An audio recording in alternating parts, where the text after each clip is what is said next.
যখন কুরিয়াল কোরআন পাঠ করা হয় তখন চুপ থাকো, একদম স্টপ। এখানে কোরআন পাঠ করছি, হাদিসে মুবারাকা পাঠ করছি, আপনি কথা বলছেন মানে? সহিহ বুখারী কিতাবুল জুমা 9 নম্বর হাদিস, আল্লাহ নবী বলছেন যখন ইমাম সাহেব খুতবা দেবেন, আলোচনা করবেন, এমতো পরিস্থিতিতে খুতবা শ্রবণরত অবস্থাতে পাশের জন যদি কি একটা কথা বলে, জরুরিও যদি কথা বলে, আপনি পাশ থেকে তাকে থামাতেও পারবেন না, ও বলতে থাক, আপনি কথা বলতে পারবেন না। এটা ইসলাম। এখানে কোরআন পাঠ করছি, হাদিসে মুবারাকা পাঠ করছি, আপনার মুরগি পালিয়ে যাচ্ছে, এটা হচ্ছে ওটা হচ্ছে, বক্তার নাম কিনে গল্পগুজব করছেন, এটা কি ফাজলামির জায়গা? এটা আল্লাহ বলছেন সূরা আরাফ সূরা নম্বর 7 আয়াত নম্বর 204। এই আয়াতটা আল্লাহ তাআলার পক্ষ থেকে আল্লাহ এইভাবে বলেছেন। তাই যখন কোনো আলোচক আলোচনা করবেন সেই সময় তো কোনো কথা বলা যাবে না, একদম স্টপ। আল্লাহ বলছেন একদম চুপ করে বসে থাকতে হবে। জরুরি যদি কোনো কারণ থাকে মাঝখান থেকে নয়, এক সাইড দিয়ে বের হয়ে চলে যেতে হবে। কাজ সেরে যদি ইচ্ছা হয় বসবেন, নচেত বাড়ি থেকে ঘুমাবেন। প্রত্যেকটা জিনিসের একটা আদব আছে, প্রত্যেকটা জিনিসের নির্দিষ্ট একটা আদব আছে। ইসলাম এত বড় একটা ধর্ম, গোটা বিশ্ব জগতে চলছে, এটা আমাদের মর্জি মতো ইসলামটা চলে না। ইসলাম শুধু বাথরুম, পায়খানা, প্রস্রাব করার জন্য 20-র অধিক নিয়ম আছে, জানা আছে আপনার? প্রস্রাব পায়খানা চাপিয়েছে একজন হিন্দু খ্রিস্টান, যেখানে পারবে সেখানে পেশাব পায়খানা ফিরে দিয়ে চলে আসবে। আপনি মুসলিম। মুসলিম মানে যে ব্যক্তি মহান সত্তা আল্লাহ তাআলার কাছে নিজের সমস্ত ইচ্ছাকে সমর্পণ করে দিয়েছে, মানে আপনার নিজের ইচ্ছা ইসলামে চলবে না, বিন্দু পরিমাণে চলবে না। উদখুলু ফি সিলমি কাফা, আল্লাহ বলছে তোমরা ইসলামে প্রবেশ করো সম্পূর্ণভাবে। একটু প্রবেশ করবেন, একটু করবেন না, এমনটা নয়। সূরা বাকারা সূরা 2 আয়াত 208 আল্লাহ এই কথা বলছে। শুধু প্রস্রাব পায়খানা ফেরার জন্য কমপক্ষে 20-এর অধিক নিয়ম নীতি আছে। সুনান আবু দাউদ কিতাবুত তাহারাত হাদিস নাম্বার 16 থেকে 59 পর্যন্ত পড়বেন।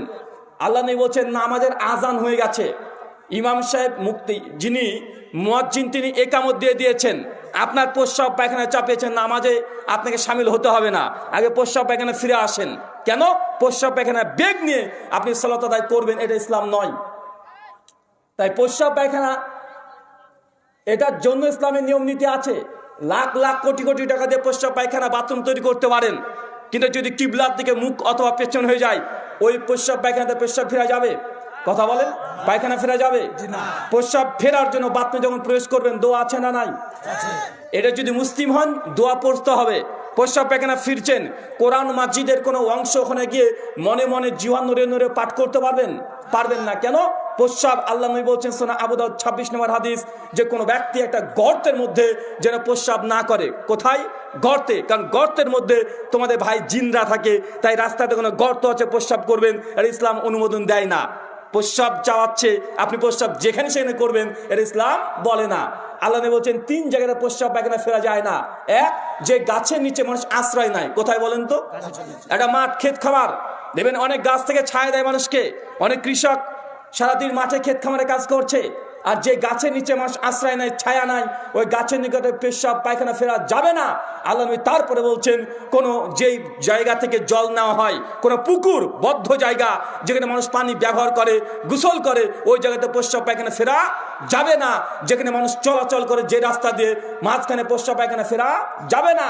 সামর্থ্য নাই, আপনি দাঁড়িয়ে প্রস্রাব করছেন, এটা সহজে দাঁড়িয়ে প্রস্রাব করা জায়েজ নয়। সূরা বাকারা 224 নম্বর আয়াত।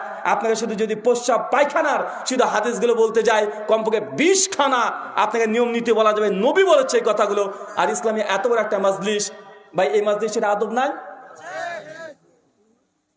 ইমাম বুখারীর কিতাব আল আদাবুল মুফরাদ হাদিস নাম্বার 1568 আল্লাহ নবী বলছেন তোমরা রাস্তাতে বসো না, রাস্তাতে বসা নিষিদ্ধ, যাবে না। সাহাবীরা অবাক, আল্লাহ নবী রাস্তাতে বসবো না মানে? আরে রাস্তাতে তো আমাদের সমস্ত কাজ, রাস্তাতে ব্যবসা বাণিজ্য সব আমাদের, আর রাস্তাতে বসবো না কেমন কথা হয়ে গেল? এটা আমাদের জন্য কঠিন হয়ে যাচ্ছে, খুব ভারী হয়ে যাচ্ছে। আল্লাহ নবী তখন বলছেন রাস্তাতে বসো না, নিষিদ্ধ, আর বসতেই যদি হয় রাস্তার হক আদায় করো। সাহাবীরা অবাক, কি বলে রাস্তার আবার হক? রাস্তা তো একটা জড় পদার্থ, রাস্তার আবার হক হয় কিভাবে? বাবার হক আছে কথা জানি, সন্তানের হক আছে এটাও জানি, স্ত্রীর হক আছে এটাও জানি, রাস্তার আবার হক যেটা জড় পদার্থ এটা আবার কেমন হয়ে গেল? মুস্তাদ আহমদ দারামি ইবনে মাজার বিভিন্ন সনদ থেকে জানা যায় রাস্তার কমপক্ষে 21খানা হক আছে। মানে রাস্তা আপনার কাছে 21টা জিনিস চাই, যদি আপনি না করতে পারেন রাস্তাতে আপনি বসতে পারবেন না। এক, আল্লাহ নবী বলছেন রাস্তাতে চলার রাস্তাতে যদি কোনো ক্ষতিকারক কোনো জিনিস থাকে যেটা মানুষকে কষ্ট দেয়, তাহলে ওই ক্ষতিকারক জিনিস আগে আপনাকে ছুঁড়ে ফেলে দিতে হবে, রাস্তাকে পরিষ্কার করতে হবে। মানে আপনাদের এলাকার চাঁপাইনবাবগঞ্জ এই রাস্তা যখন প্রবেশ মানুষ করবে, এটা যে মুসলিম এলাকা, রাস্তা দেখেই অন্য মানুষ বলে দেবে এটা মুসলিম এলাকা। সরকারের অপেক্ষায় রাস্তা যদি ভাঙা থাকে আপনি অপেক্ষা করবেন তা না, গ্রামের প্রত্যেক মানুষ চাঁদা দিয়ে রাস্তাকে আগে পরিষ্কার করতে হবে, রাস্তাকে একদম পরিষ্কার করে রেখে দিতে হবে। এটা রাস্তার হক। যদি করতে না পারেন রাস্তাতে আপনার জন্য বসা জায়েজ নয়। কথা বুঝতে পারলেন? এটা রাস্তার হক, এটা আল্লাহ নবী বলছেন। আল্লাহ নবী এরপরে বলছেন তোমরা রাস্তায় বসো না, আর বসতে যদি হয় রাস্তার হক আদায় করো। সাহাবীরা বলছে ইয়া রাসূলুল্লাহ রাস্তার আবার হক কি?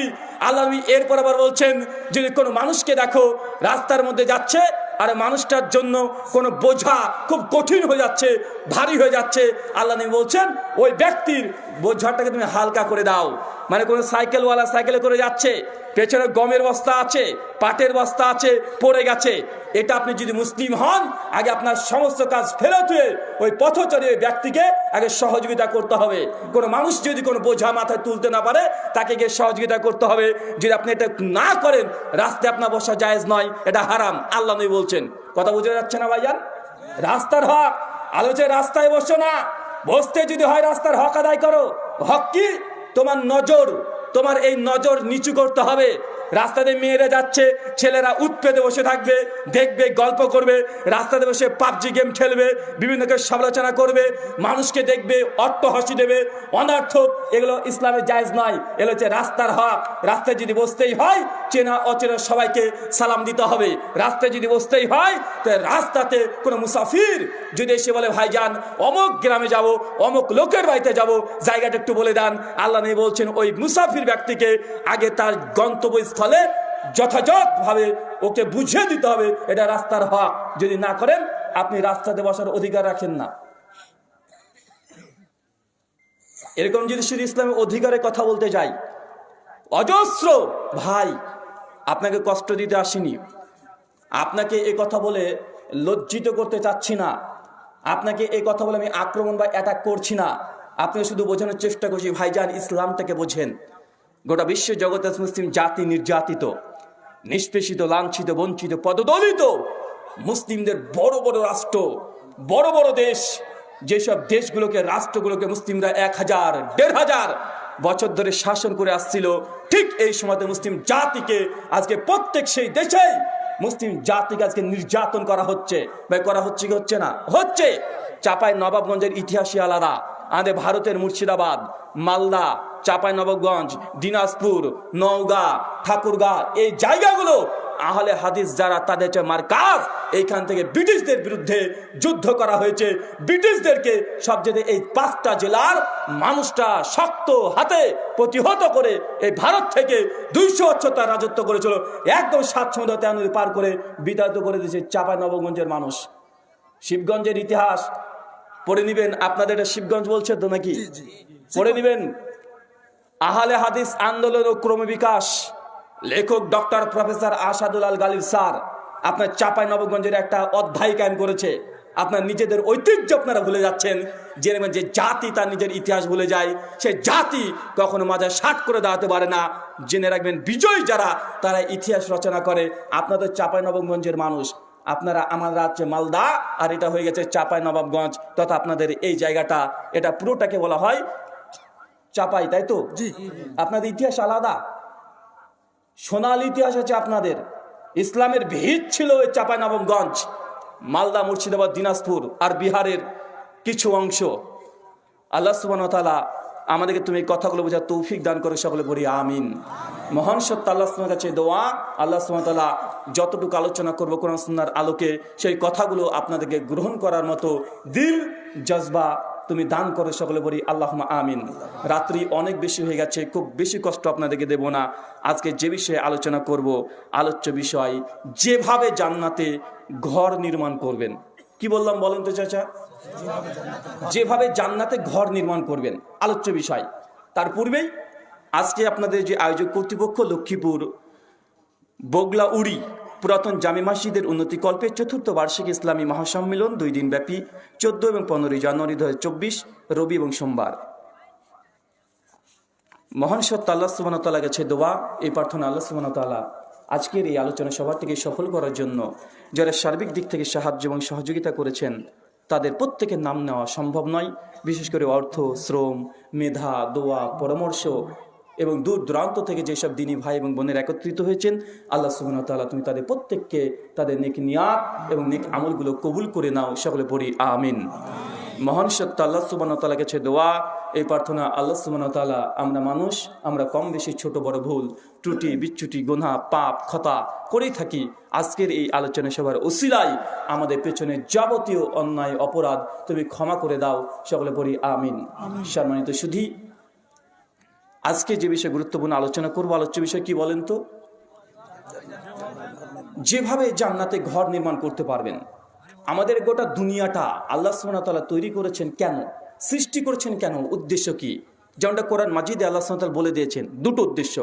এক, সূরা জারিয়াত সূরা নম্বর 51 আয়াত নম্বর 56, ওয়ামা খলাকতু জিন্না ওয়া ইনসা ইল্লা লিয়াবুদুন। ওয়া মা হচ্ছে নাফিস সেগা, না বোধক। আল্লাহ বলছেন অবশ্যই না, আমি আল্লাহ মানুষকে জিনকে সৃষ্টি করতাম না। আল্লাহ বলছে মানুষকে জিনকে আমি সৃষ্টি করতাম না। কেন করেছি? ইল্লা লিয়াবুদুন, শুধুমাত্র এই জন্য, কেবলমাত্র। ইল্লা কালিমা হাসর তাগিদ এসেছে, যত পারেন। আল্লাহ হচ্ছে শুধুমাত্র কেবলমাত্র এই জন্যই যে মানুষ যাতে জিন যাতে আমার ইবাদত করবে। কি করবে? কথা বলেন, কি করবে? ইবাদত কেন আমাদেরকে করতে হবে? এর উত্তর সূরা মুলক সূরা 67 আয়াত নম্বর 2 আল্লাহ তাআলা দিয়েছেন, আল্লাযী খালাকাল মাউতা ওয়াল হায়াতা লিয়াবলুয়াকুম আইয়ুকুম আহসানু আমালা। আমি মানুষকে পরীক্ষা করতে চাই, আমি এই সৃষ্টি জগতের মধ্যে মানুষকে টেস্ট করতে চাই, এক্সাম নিতে চাই, তাদের মধ্যে কে সবচাইতে আহসানু আমালা, উত্তম আমল করে। কি আমল চাচা? কি আমল? উত্তম আমল। উত্তম আমল কোনটা বলেন তো? কোনটা? 8 টাকার তারাবি না 20 টাকার তারাবি? 20 টাকার তারাবি পড়বো, ঝড়ের গতিতে পড়বো, একদম এমন ভাবে পড়বো লুঙ্গি পরন থেকে খুলে যাক, দেখার দরকার নাই। 20 রাকাত আমাকে পূজাতেই হবে, 20 রাকাত পড়তেই হবে, চাই সেটা 15 মিনিটে হোক। এটা কি উত্তম আমল? কথা বলেন। আহসানু আমালা, উত্তম আমল। 2 রাকাত নামাজ পড়েন দীর্ঘ সময় নিয়ে, 2 রাকাত নামাজ পড়েন অনেকক্ষণ সময় নিয়ে, এটা হচ্ছে আহসানু আমালা, উত্তম আমল। আর অনেক আমলকে আরবিতে বলা হয় আমালান কাসীরা, অনেক অধিক, অনেক আমল। এটা আরবি কি? আমালান কাসীরা, অনেক আমল। আল্লাহ বলেনি যে অনেক বেশি আমল করতে হবে। আল্লাহ কি বলছেন? আহসানু আমালা, উত্তম আমল করো। কোনটা উত্তম আমল? যেটা নবী আমাদেরকে দিয়ে গেছেন, রাসূল আলাইহিস সালাম দিয়ে গেছেন। এর উত্তর সূরা হাসর সূরা 7 সূরা 59 আয়াত নম্বর 7 আল্লাহ বলছেন, মা আতাকুমুর রাসূলু ফাকুযুহু ওয়া মা নাহাকুম আনহু ফান্তাহু। আমার নবী তোমাকে যা দিয়েছে সেটা গ্রহণ করে নাও, আর যা দেয় নাই সেটার দিকে দৃষ্টি দিও না, ঘুরে তাকানো যাবে না। নবী যে আমল দেয় নাই সমাজে চলছে, ওটা করা তো দূরের কথা, তাকানো যাবে না। কথা বুঝতে পারছেন? আহসানু আমালা কোনটা?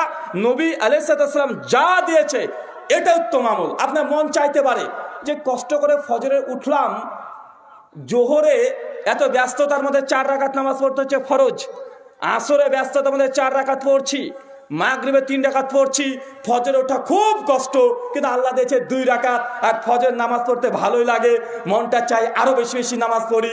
এই তার জন্য, মনকে ভালো রাখার জন্য কেউ যদি 4 রাকাত ফরজ নামাজ পড়ে দেয় ফজরে, ভাই তার নামাজ হবে? আরো জোরে বলেন। ফজরে নামাজ পড়তে ভালো লাগে কি লাগে না? যদি অধিকাংশ মানুষ নামাজ পড়ি না, কিন্তু যেদিন আপনি পড়েন ভাই মনের মধ্যে একটা প্রশান্তি কাজ করে না? এটা ভালো লাগে না? মনে হয় যে আরো 2 রাকাত হয়ে যাক, 4 রাকাত হয়ে যাক। কিন্তু আপনার এই আকাঙ্ক্ষা, এই ভালো লাগা, ইসলামে 5 পয়সা মূল্য নাই। কেন? নবী দিয়েছে 2 রাকাত, এই 2 রাকাতই পড়তে হবে। এটা হচ্ছে আহসানু আমালা, উত্তম আমল। আল্লাহ এই আমলটা দেখতে চাই যে তুমি নবীকে কতটুকু আনুগত্য অনুসরণ করেছো, এটা দেখতে চাই। শুধুমাত্র এটা নয় যে নবীর আনুগত্য অনুসরণ করব না, শুধু বলবো নবীকে ভালোবাসি, আমরা আশিকে রাসূল, নবীজির আগমন শুভেচ্ছা স্বাগতম, একদম 350 জর্দা পান দিয়ে চিবিয়ে চিবিয়ে আমরা ঈদে মিলাদুন নবী পালন করব। নামাজ পড়বো না, এটা নবীজির আশেক নয়, এটা হচ্ছে শয়তানের আশেক। এটা শয়তানের আশেক। নবীর আশেক তারা যে নবীর আনুগত্য করে। নবী এই আমলটা দিয়েছে, কেন দিয়েছে প্রশ্ন নাই, সহিহ রিওয়ায়াতে পাওয়া গিয়েছে, এটা আমল করতে হবে। একটা হাদিস আছে সুনান তিরমিজি, হাদিস মাস 792 কিতাব সওমের মধ্যে। মারফু সূত্রে আছে সুনান আবু দাউদে, এই তিরমিজিতে যদিও সনদ মধ্যে ইনকেতা মুরসাল সনদ, আলবানী রাহিমাহুল্লাহ হাসান বলেছে। আর মাওকুফ বর্ণনা এসেছে ইমাম ইবনে রাজব হাম্বলি রাহিমাহুল্লাহর কিতাব লাতাইফুল মারিফের 54 নম্বর পৃষ্ঠায়, যে আল্লাহর নবী বলছেন এই শীতের মৌসুমটা, শীতকালটা মুমিনদের জন্য হচ্ছে গনিমত। গনিমত মানে বোঝেন, এই শীতকাল এটা মুমিনদের জন্য কি গনিমত, এটা আপনার জন্য গিফট। কেন? আল্লাহ নবী বলছেন, আবু হুরায়রা বর্ণনা করছেন, কারণ এই শীতের সময় দিনটা হয় খুব ছোট। মানুষ যদি সিয়াম পালন করে, রোজা পালন করে, এটা তার জন্য সহজ। চাচা, গরমের সময় রোজা পালন করা কঠিন না শীতের সময় কঠিন? কোন সময়? গরমের সময় কঠিন। রৌদ্রু, গলা একদম শুকিয়ে যায়, কাঠ হয়ে যায়, দিনটা অনেক বড়, প্রায় 16-17 ঘন্টা হয়ে যায়। কিন্তু শীতের সময়তে দেখবেন দিনটা ছোট হয়ে যায়, গলাটা অত শোকায় না, পানির অত পিপাসা লাগে না। আবু হুরায়রা রাদিয়াল্লাহু তাআলা আনহুর মাওকুফ সূত্রে বর্ণনা, সুনান আবু দাউদ তিরমিজিতে এসেছে 792 নম্বর হাদিস। এই শীতকাল এটা মুমিনদের জন্য, এটা গনিমত। মানে এই সময় বান্দা যদি চায় আল্লাহকে খুশি করার জন্য ইবাদত করব, সময় আর সময়। শীতকালে দিন বড় না রাত বড়? রাত বড় না রাত বড়? চিন্তা করে দেখেন, শীতকালে কেউ যদি মনে করে এশার নামাজের পরে ঘুমিয়ে যাব, ঘুমানোর পরে পূর্ণ ঘুম পেরে রাত্রিতে তাহাজ্জুদের জন্য ওঠা, এটা সহজ নয়। কথা বলেন, দীর্ঘক্ষণ ধরে দিনের বেলা আপনি সিয়াম পালন করতে পারবেন, রাত্রে যদি মনে করেন না তাহাজ্জুদের সালাত আদায় করব, ফজরে ওঠা শীতকালে কঠিন না।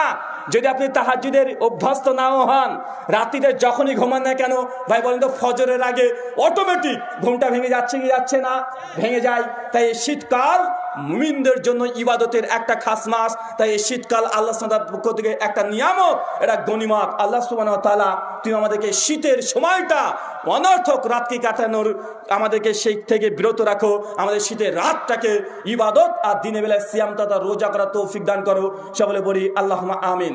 সম্মানিত সুধী, যেসব আমল করলে জান্নাত পাওয়া যায়, দুনিয়াতে আমরা অনেক রকমের কষ্ট করি, আছে না নাই? এত শীত, বাড়িতে বের হতে ইচ্ছা হয় না, কিন্তু যারা দোকানদার দেখেন ঠিক ভোরবেলাতে উঠে চলে যাচ্ছে, একদম ঠিক চলে যাচ্ছে, যায় কি যায় না? কেন? ইনকাম করার জন্য। ইনকাম করে কিছু খাবে, দুনিয়াতে বাড়ি নির্মাণ করবে, আছে না নাই? আছে।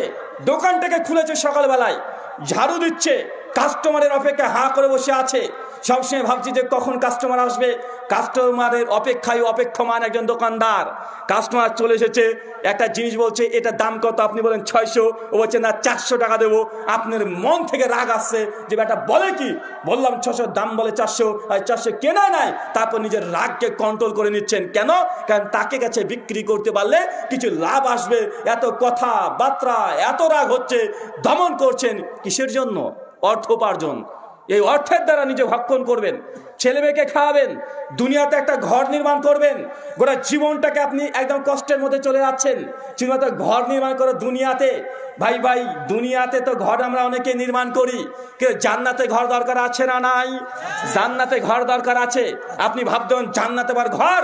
জি হ্যাঁ, ইসলামে 3 জন ব্যক্তির কথা কমপক্ষে পাওয়া যায় যাদেরকে দুনিয়াতে আল্লাহ সুবহানাহু ওয়া তাআলা ঘর দিয়ে দিয়েছেন। কি কথা বলেন? দুনিয়াতে জান্নাতে যে ঘর পাবে, এই ঘরের সুসংবাদ দিয়েছে।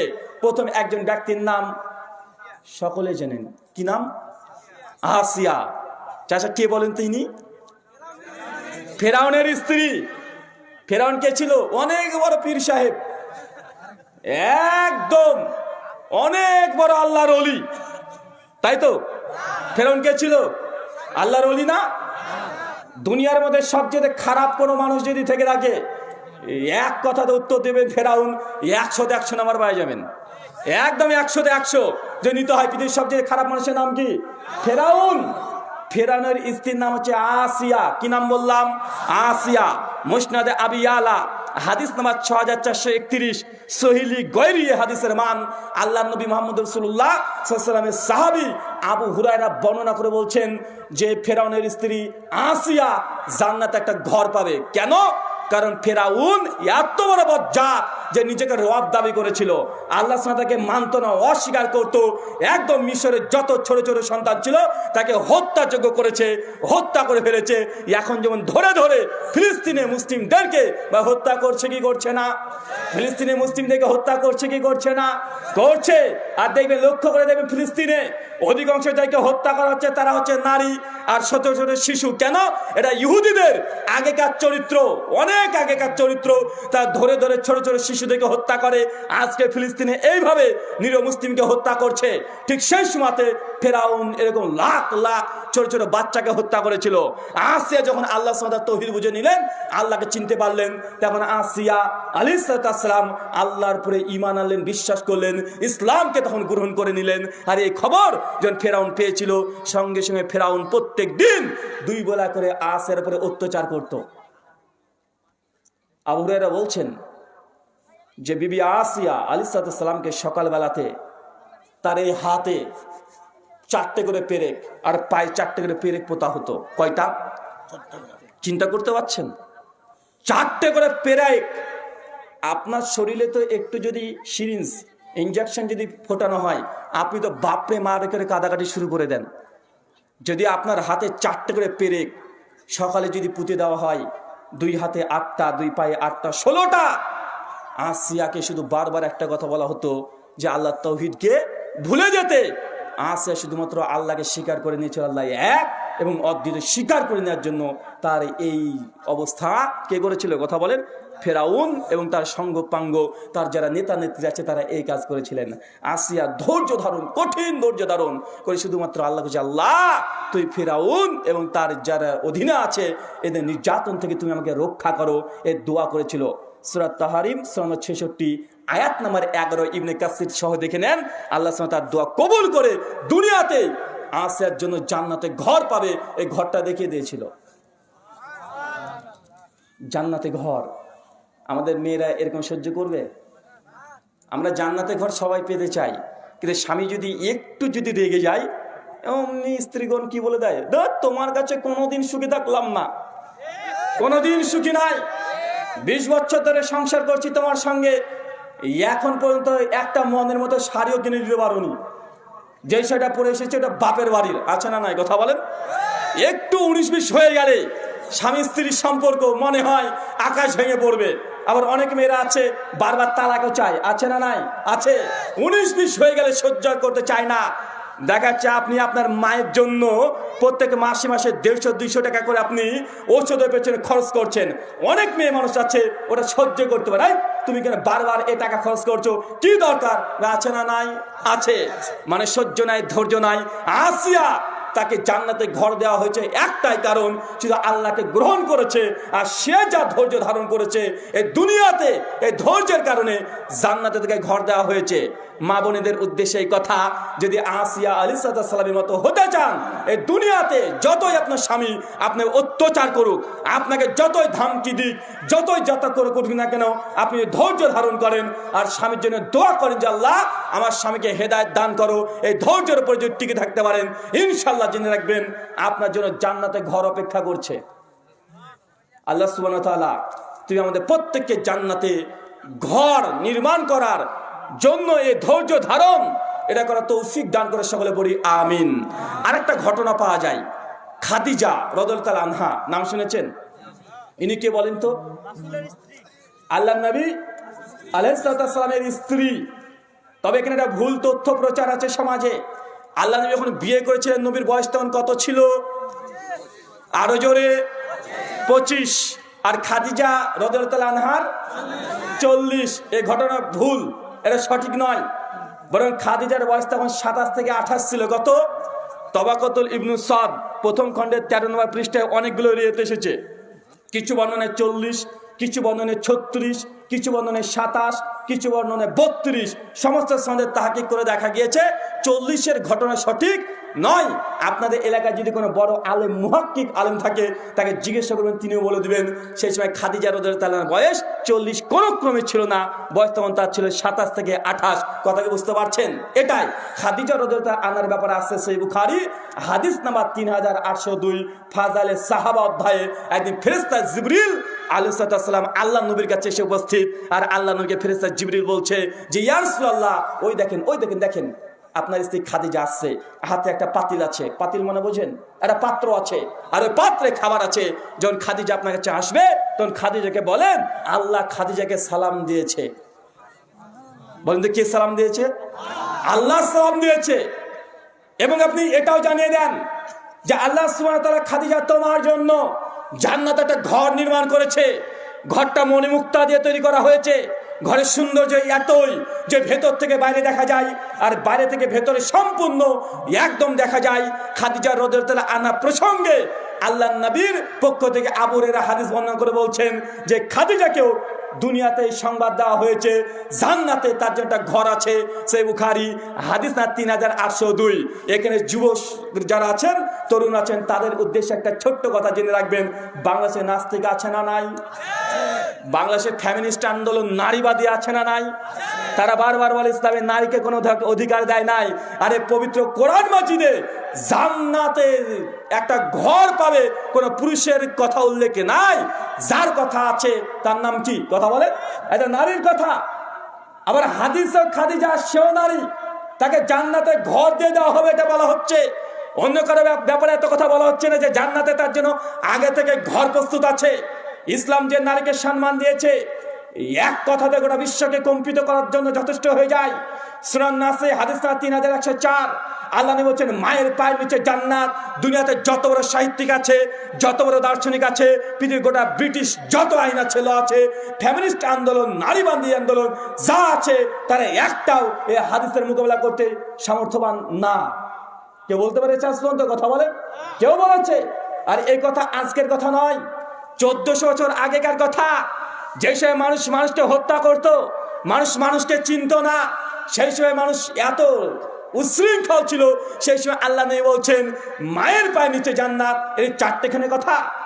আমি যে দেশ থেকে এসেছি, আজ থেকে 100 বছর আগেও নারীকে বলা হতো, আমাদের ভারতবর্ষের ধর্ম যেটা হিন্দুইজম, হিন্দু ধর্ম, 100 বছর আগেও মনে করা হতো যদি কোনো নারীর স্বামী আগে মারা যায় তাহলে ওই স্বামীর সঙ্গে নারীকে চিতাতে দাউ দাউ করে যদি জ্বলতে পারে, জ্বলে যায়, তাহলে সে নাকি স্বর্গে ঘুরে বেড়াবে স্বামীর সঙ্গে।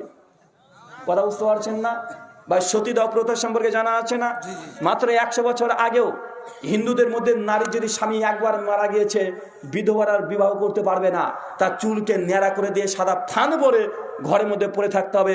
মাছ মাংস পেঁয়াজ রসুন এগুলো খেতে পারবে না। খেলে মাছ মাংস খেলেই শরীরে যৌনতা বেশি আসে, গরম ভাব চলে আসে, তার জন্য ব্যভিচার করতে পারে, বিয়ের জোর হতে পারে। তার জন্য এই নারীদের সঙ্গে এই কাজ করা হতো। এই 100 বছর আগেকার কথা। 1400 বছর আগে আল্লাহ নবী বলছেন মায়ের পায়ের নিচে জান্নাত। এর চেয়ে বড় কোনো কথা হতে পারে? আল্লাহ সুবহানাহু ওয়া তাআলা এই গোটা বিশ্ব জাতি যদি ইসলাম থেকে নিয়ে একবার যদি গবেষণা করতো, ইসলামের প্রত্যেকটা আইন এমন কোনো জায়গায় নেই যে আল্লাহ নবী কথা বলেনি। আরে আল্লাহ নবী বলছেন যে তোমার যে গরু আছে, উট আছে, অতিরিক্ত বোঝা দিও না। উটের একটা হক আছে। আপনি যে ঘোড়াটাকে বারবার সপাং সপাং করে মারছেন, চলতে পারছেন না, সারাদিন ঘোড়া চালাচ্ছেন, চপ চপ করে মারছেন, প্রচণ্ড মারছেন, এবং ঘোড়াকে পেটানো যাবে না। আপনার বলদ মাঠে কাজ করছে, বারবার আপনি পেটাচ্ছেন, এটা তারপরে জুলুম করছেন, কিয়ামতের মাঠে এর হিসাব আপনাকে দিতে হবে। এটার নাম ইসলাম। ইসলাম যেখানে পশু পাখি প্রাণী বেড়াল কুত্তার কথা, কুত্তার অধিকারের কথা বলে, এই ধর্ম কিভাবে নিরীহ মানুষকে হত্যা করার জন্য উস্কে দিতে পারে? গোটা বিশ্বে বলছেন মুসলমানের জঙ্গি। আরে বেটা, ইসলাম বলছে সহিহ বুখারী 3421 নাম্বার, একটা মেয়ে একটা বেড়ালকে না খেতে দিয়ে মারা গিয়েছিল। বেড়ালটাকে বেঁধে রেখেছিল, খেতে দেয় না মেয়েটা। আল্লাহ নবী বলছেন এই মেয়েটি জাহান্নামে যাবে। একটা বিড়ালকে শুধুমাত্র তার দায়িত্বহীনতার কারণে মারা গিয়েছে, এই জন্য জাহান্নামে যাবে। আর আপনি বলছেন যে মুসলমানেরা জঙ্গি, মুসলমানরা মানুষকে হত্যা করে, মুসলমানরা অমুসলিমকে হত্যা করে। এই কথা যেগুলো বলছে, এটা পরোক্ষভাবে গোটা বিশ্ব জগৎকে বোঝানোর চেষ্টা করছে আইসক্রিম খুব গরম। কথা বুঝতে পারলেন না ভাইজান? আইসক্রিম গরম হয় চাচা? চাচা কোনো আইসক্রিম গরম খেয়েছেন? কফি কোল্ড হয়, হটও হয়। আইসক্রিম মানে কি? আইস মানে কি? আইসক্রিম মানে ঠান্ডা। আরে ইসলাম মানে শান্তি। ইসলাম যত জঙ্গিপনা আছে, যত সন্ত্রাসী আছে, দমন করতে, ধ্বংস করতে, ডিস্ট্রয় করতে আল্লাহ নবী এই দুনিয়াতে এসেছে। আজকে আল্লাহ নবীকে বলা হচ্ছে এরা নাকি জঙ্গি ধর্ম, বলে নাউজুবিল্লাহ মিন জালিক। আল্লাহ সুবহানাহু ওয়া তাআলা এই কথাগুলো মুসলিম উম্মাহ সহ গোটা বিশ্বের মানুষকে বোঝার তৌফিক দান করে, সকলে পড়ি আমিন। এটা হচ্ছে খাদিজা রাদিয়াল্লাহু আনহার ঘটনা। আরেকটা বর্ণনা আসছে সহিহ বুখারী হাদিস নাম্বার 3242-এ একজন পুরুষের কথা এসেছে, তার নাম হচ্ছে ওমর বিন খাত্তাব রাদিয়াল্লাহু তাআলা আনহু। নাম শুনেছেন চাচা? ইনি কে বলেন তো? সাহাবী। শুধু সাহাবী? সাহাবীর মধ্যে ভাগ আছে। খলিফা, কত নম্বর খলিফা? 2 নাম্বার। শুধু কি খলিফা? শুধুই কি খলিফা? আল্লাহর নবীর শ্বশুর ওমর বিন খাত্তাবের মেয়ের নাম কি? হাফসা রাদিয়াল্লাহু তাআলা আনহা। তার পিতার নাম কি? ওমর বিন খাত্তাব নয়? আমরা সকলে জানি আবু বকর রাদিয়াল্লাহু তাআলা আনহু আল্লাহর রাসূলের শ্বশুর। এই কথা তো ঠিক 100%, কিন্তু ওমরও যে নবীর শ্বশুর ছিলেন এটা অনেক মানুষই জানে না, যে ওমর বিন খাত্তাব ইনিও আমাদের নবীর শ্বশুর ছিলেন।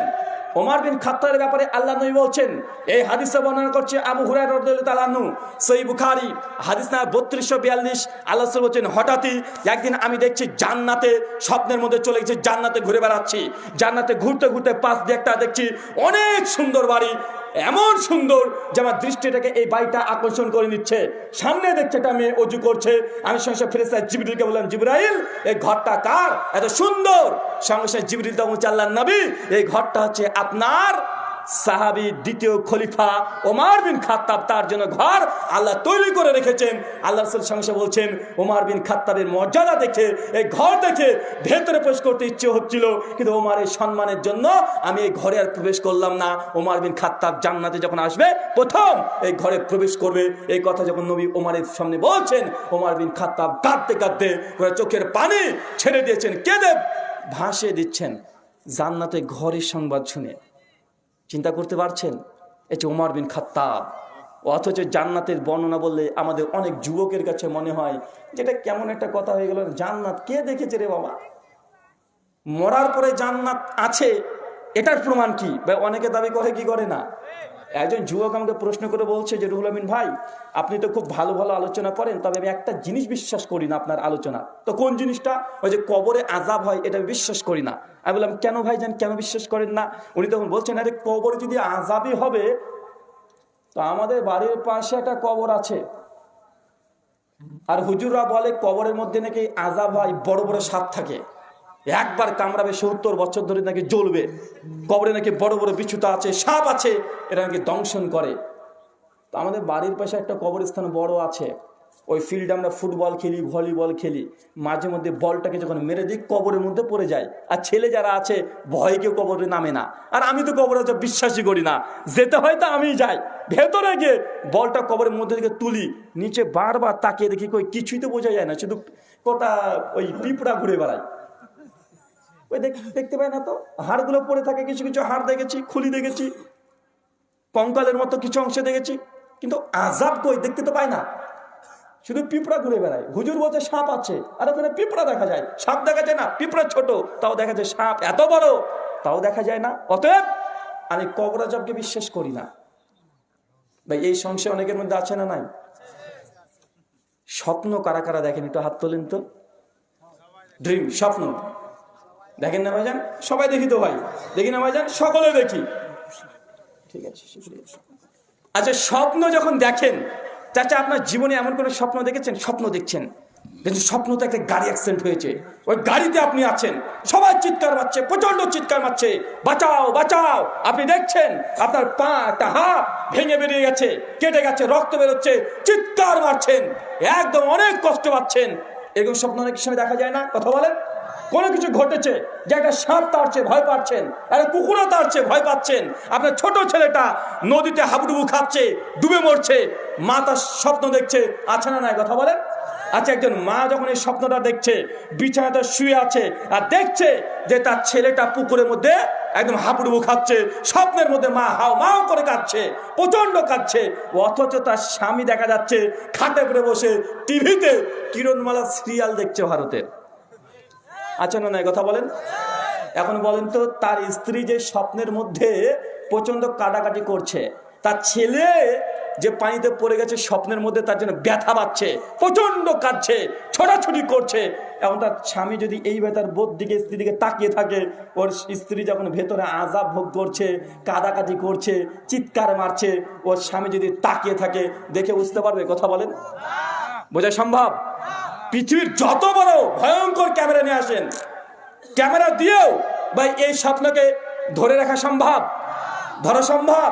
পৃথিবীর গোটা বিজ্ঞান জগতে যা আছে সবাইকে নিয়ে চলে আসেন, আইজাক নিউটনকে কবর থেকে তুলে নিয়ে চলে আসেন, অ্যালবার্ট আইনস্টাইনকে তুলে নিয়ে চলে আসেন, তারপরে একজন মানুষ স্বপ্নের মধ্যে ভয় পাচ্ছে। সামনেতে 14 ফেব্রুয়ারি আছে, যুবকরা তো অনেক স্বপ্ন, গার্লফ্রেন্ডকে একটা লাল গোলাপ দিতে পারলেই অনেক খুশি, এখন থেকে স্বপ্ন দেখছে, আছে না নাই? কথা বলেন। যখন স্বপ্নের মধ্যে আপনি এইসব সিন দেখছেন, ভালো লাগার সিন, ঘুম ভাঙার পরেও বেটা অন্তরে ভালো লাগা ফিল করে কি করে না? যদি কোনো খারাপ জিনিস দেখেন, ঘুম ভাঙার পরে সেটা ভয় ভয় কাজ করে কি করে না? মানে ঘুমের মধ্যে যেটা দেখলেন, ঘুম ভেঙেও তার একটা ক্রিয়া কাজ করে কি করে না? এখন যদি আমি বলি যে ভাইজান স্বপ্নকে বিশ্বাস করি না, যদি স্বপ্ন আপনি দেখছেন আমি দেখতে পাই না, স্বপ্নের মধ্যে আপনাকে কেউ পিটাচ্ছে, মেরে ফেলেছে, হাত পা দিয়ে রক্ত বেরোচ্ছে স্বপ্নের মধ্যে, অথচ আমি তাকে যদি দেখি বা আমি দেখতে পাবো? কথা বলেন। আরে কবরের আযাব অনুরূপ, কবরের মধ্যে হাড় পড়ে আছেন দেখছেন, আপনি যত ভিডিও ক্যামেরা করেন না কেন, ওর মধ্যে যে আযাব হচ্ছে দেখতে পাবেন না। যে আপনি স্বপ্ন দেখছেন, স্বপ্নে আপনাকে পেটাচ্ছে, আমি যেন বাইরে থেকে দেখতে পাবো না, কবরের মধ্যে আযাব হচ্ছে, এটা আপনি বাইরে থেকে দেখা সম্ভব নয়। দুনিয়াতে এমন অনেক দৃষ্টান্ত আছে। আল্লাহ সুবহানাহু ওয়া তাআলা গায়েবী যেসব বিষয়গুলো আছে, এইসব বিষয়ের উপর আমাদেরকে ঈমান আনার তৌফিক দান করো, সকলে পড়ি আল্লাহুম্মা আমিন। সম্মানিত সুধী, এখন আপনাকে জাস্ট 3টে কথা বললাম যে দুনিয়াতে অনেক মানুষ আছে যারা জান্নাতে আগে থেকে ঘর পেয়ে গেছে, বা আমাদের জান্নাতে ঘর দরকার আছে না নাই? আমাদের এই জন্য কি শুধুমাত্র কষ্ট ছাড়া ঘর নির্মাণ হয়ে যাবে? দুনিয়াতে একটা ঘর নির্মাণ করতে হলে 30 বছর 40 বছর ধরে পরিশ্রম করতে হয়। দিন রাত 24 ঘন্টা 18 ঘন্টা কমপক্ষে পরিশ্রম করেন, একদম ফজর থেকে শুরু করে রাত 10টা পর্যন্ত দোকান চালাচ্ছেন, এত পরিশ্রম দুনিয়াতে একটা ঘর পাওয়ার জন্য। ভাই জান্নাতে ঘর এমনি পাওয়া যাবে না, জান্নাতে ঘর নির্মাণ করার জন্য আপনাকে শ্রম ব্যয় করতে হবে। তো দুনিয়ার মতো এত দীর্ঘক্ষণ শ্রম নয়। আমি মাত্র 6টা আমল বলবো। কয়টা বলবো চাচা? 6টা আমল বলবো, যে আমল করলে আপনিও ওমর বিন খাত্তাবের মতো জান্নাতে ঘর পেয়ে যাবেন, বিবি আসিয়া আলাইহিস সালামের মতো জান্নাতে ঘর পেয়ে যাবেন। মাত্র 6টা আমল। প্রথম 1 নাম্বার আমল, সহিহ বুখারী কিতাবুস সালাত হাদিস নাম্বার 450। আল্লাহ বলছেন, কোন ব্যক্তি যদি দুনিয়াতে একটা ঘর নির্মাণ করে দেয়, আল্লাহ বলছে জান্নাতে তাকে একটা ঘর দেওয়া হবে, বাইতুল ফিল জান্নাহ, জান্নাতে আমি আল্লাহ তার জন্য একটা ঘর নির্মাণ করে দেব। দেখেন সব বসে আছি, এই সময় কি বলতে হয়? তো ঘুমাচ্ছেন কেন? আমরা তো বাঙালি, কোথায় সুবহানাল্লাহ, কোথায় আলহামদুলিল্লাহ, কোথায় ইনশাআল্লাহ, এগুলো জানিও না কোথায় বলতে হয়। একজন ছেলেকে বলছি, ভাই কেমন আছিস রে? ইনশাআল্লাহ। ইনশাআল্লাহ মানে ইনশাআল্লাহ।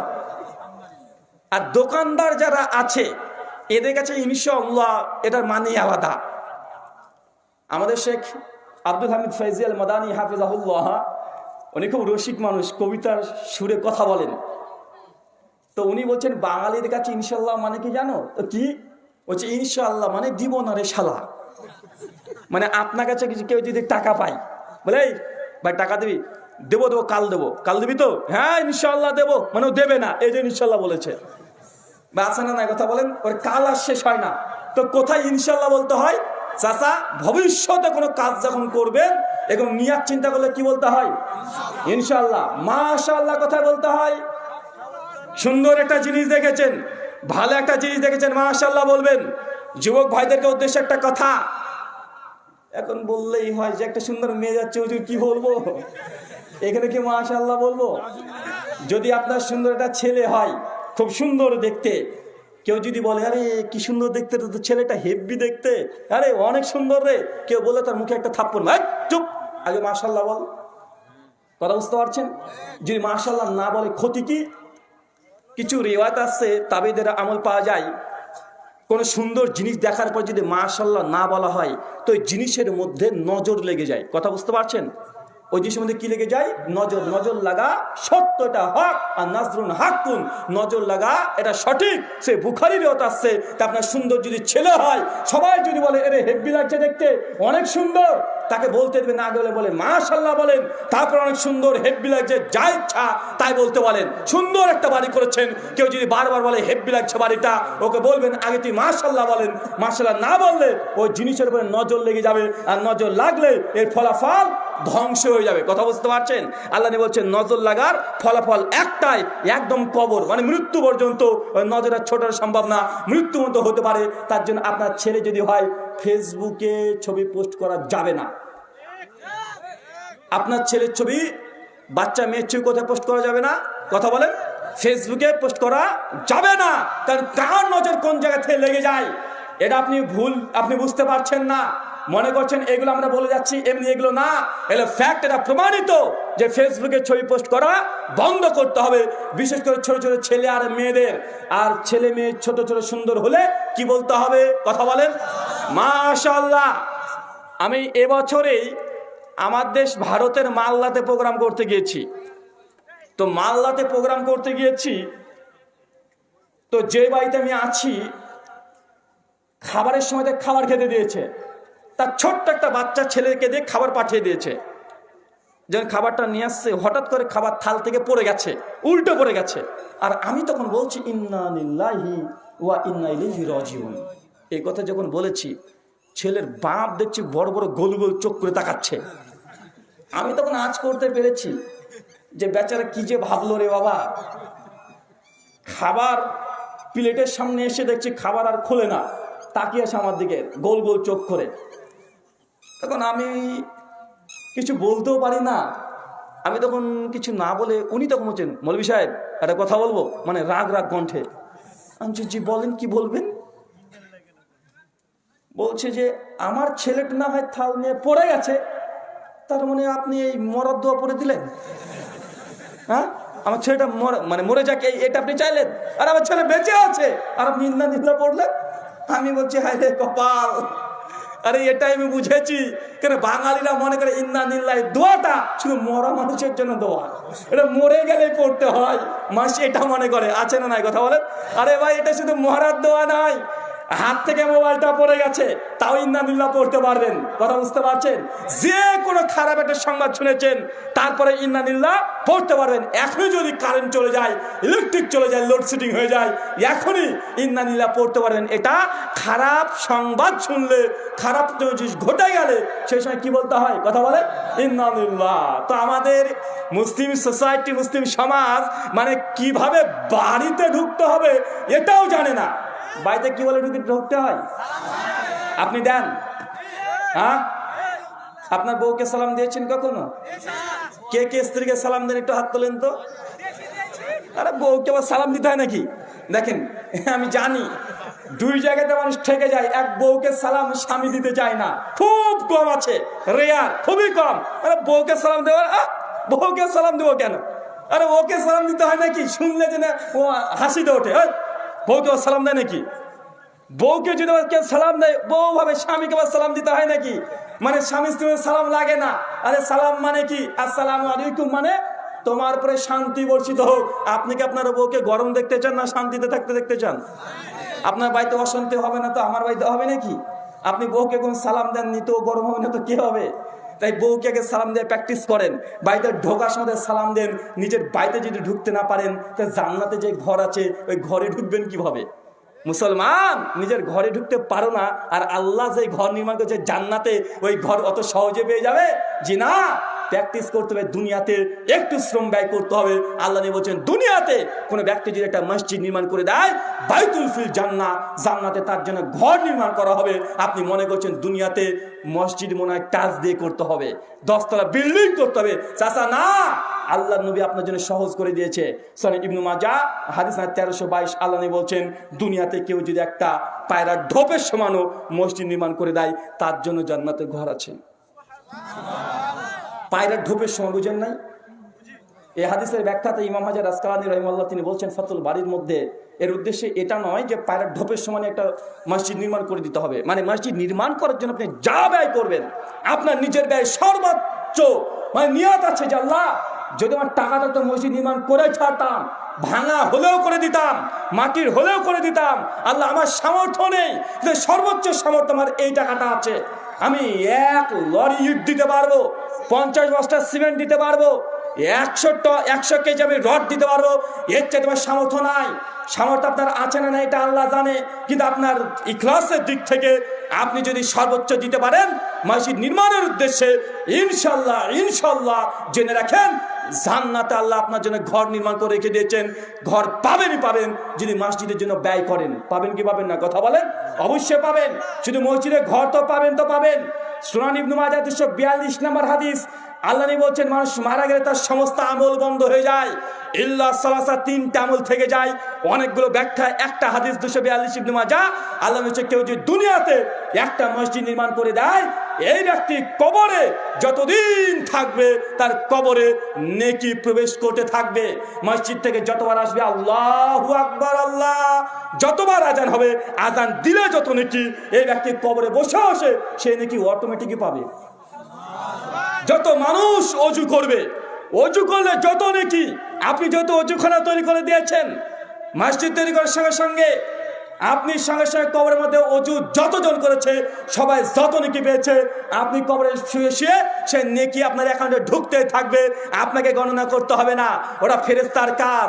যত রাকাত মসজিদে সালাত আদায় করা হবে তত রাকাতের নেকি আপনিও পাবেন। যতজন কোরআন মাজিদ পাঠ করবে 1 হরফে 10 নেকি। সুনান তিরমিজি হাদিস 2910, প্রত্যেক হরফে যদি 1 টাকা করে নেকি হয়, প্রতিদিন কতজন কোরআন পড়ছে সব আপনি কবরের মধ্যে নেকি পেতে থাকবেন। এটা আল্লাহ নবী সুন্নতি আমল। কিন্তু বাঙালি মুসলমান এই আমলটাকে বাদ দিয়ে বাপ মারা গেছে 40 খানা করছে, বাপ মারা গেছে 4টে গরু জবাই করে ফেলেছে, বাপ মারা গেছে হুজুরকে ডেকে এনেছে, হুজুর আমার বাপ তো মারা গেছে, আমার বাপ তো কোরআন পড়া জানতো না, আর হুজুরও চিটিংবাজ। এইসব হুজুরকে তখন বলছে তাই তোর বাপ যখন কোরআন পড়া জানতো না তো তোর বাপের নামে কোরআন খতম দিতে হবে। কোরআন খতম আবার কি জিনিস? ওই যে গোটা কোরআন পড়ে বাপ তো কোনোদিন পড়েনি, এখন এই জন্য হুজুর কে আপনি বলছেন যে আমার বাপ পড়েনি, এখন কি করতে হবে? কোরআন খতম দিতে হবে। এখন হুজুর নাকি কোরআন পড়ে আপনার বাপের অ্যাকাউন্টে ঢুকিয়ে দিবে, বা আছে না? সমাজে মানুষ মনে করে না এটা হচ্ছে ওয়াইফাই হুজুর। এটা কি হুজুর? এটা হচ্ছে ওয়াইফাই হুজুর। একদম আমি দেখেছি নিজেই, সমাজে বহুল প্রচলিত এটা। বাবা মারা গেছে, ছেলে চলে গেছে, 2 ভাই, বড় ভাই আর ছোট ভাই। হুজুর হ্যাঁ বলো কি সমস্যা? আব্বা তো মারা গেছে 39 দিন হলো, তো আপনার দাওয়াত থাকলো, তো কি করবে? তো এই তো খানা দেব, বুট গোনাবো, ছোলা গোনাবো, এই কাজগুলো করব, আর আমার আব্বার জন্য একটু খতমে কোরআন দিব। তো বলছে হুজুর, তখন বলছে আচ্ছা তোমাদের কি কোরআন গোটা পড়া আছে? বড় ভাই ছোট বলছে না, আমাদের বংশের কেউ কোরআন পড়াই জানে না। আরে হুজুর কিন্তু মনে মনে খুশি, ও কিন্তু মনে মনে খুশি, পড়া জানে না বলে তো আমরা আছি রে, তোর বাপ জানে না তো কি হচ্ছে, আমি তো জানি। তখন বলছে তাহলে কি করতে হবে? তোর বাপের নামে কোরআন খতম কেউ দিয়েছে? না দেয়নি, তাই তো দিতে হবে রে, কোরআন এটা হক, কোরআন খতম দিতে হবে, নচেত কোরআন কিন্তু কিয়ামতের মাঠে তোর বাপের বিরুদ্ধে সাক্ষী দিবে। ছেলে তখন ভয় খেয়ে গেছে, তাই হ্যাঁ এটা কোরআনে আছে, কোরআন সাক্ষী দিবে তোর বাপের বিরুদ্ধে। কেন? তোর বাপ কোরআন পড়েনি এই জন্য। এখন হুজুরকে তখন ছেলে বলছে হুজুর তাহলে বাঁচবে কিভাবে আমার বাপ? তাই করেন। তখন হুজুর তখন বলছে, হুজুর তো চিটার, বুঝতে পারলেন না, এ তো চিটার, চিটিংবাজ। এ তখন বলছে কোনো সমস্যা নেই, তোর বাপের নামে কোরআন বসিয়ে দিতে হবে। তো হুজুর আপনি বসিয়ে দেন, যা করা করেন। ও আচ্ছা আচ্ছা, এই রমাজানে আমি 3 বার কোরআন পড়েছি, মানে হুজুর বলছে এই রমাজানে 3টে কোরআন খতম দিয়ে রেখেছি, আমার 3টে খতম এখনো আছে, তো তুই কটা খতম নিবি? তো হুজুর কটা দিলে ভালো হয়? 1টা দিলে হবে, 2টো দিলে আরো ভালো। তখন ছোট ভাই বলছে হুজুর আমার তরফ থেকে 1টা দিন, বড় ভাই হচ্ছে আমার তরফ থেকে 1টা দিন। তো হুজুর কত দিতে হবে? দিস 1-2 হাজার টাকা দিস। অনেক কষ্ট করে পড়েছি রে, 3 দিন, কমপক্ষে 10 দিন লেগেছে কোরআন পড়তে, জানিস অনেক কষ্ট করে পড়েছি।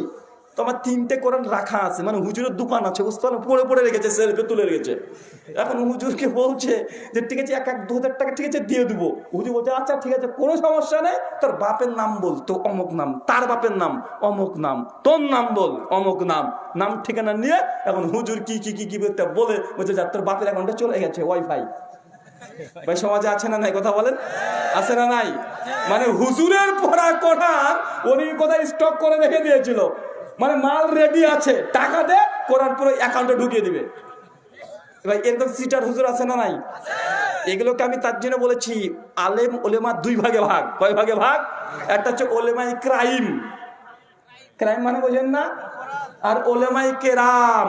ওলেমাই কেরাম মানে সম্মানিত আলেম ওলেমা, যে মানুষকে হক কথাগুলো বলে।